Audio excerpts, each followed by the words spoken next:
जान से ज्यादा विकासवा प्यार करत रहे रह गइल अधूरा। कि अरे जान से ज्यादा प्यार करत रहे रह गइल अधूरा। आ करे जा तू एकरा से प्यार करके एकरा दिल पर तू मार देलू छुरा।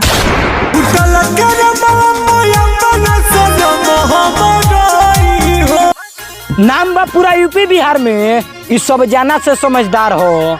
कि अरे नाम बा पूरा यूपी बिहार में इस सब जाना से समझदार हो।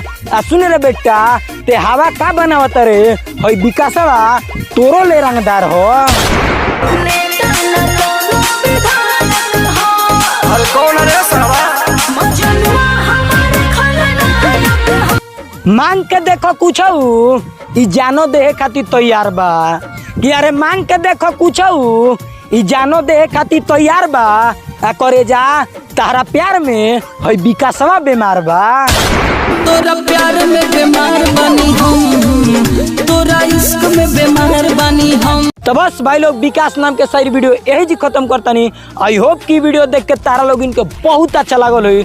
अगर अपना भी नाम के शायरी वीडियो बनवाओ चाहता यार तो हम डेली मेहनत करेंगे या डेली बनावेनी। तो अपना नाम के शायरी वीडियो बनवाओ चाहता रहो तो नीचे कमेंट करो। या फिर पर्सनल शायरी वीडियो बनवाओ चाहता रहो तो व्हाट्सएप पर हमरा के कॉल करो। मिला जी फिर से एगो दूगो तीन गो नेक्स्ट वीडियो में। तब तक के लिए बाय।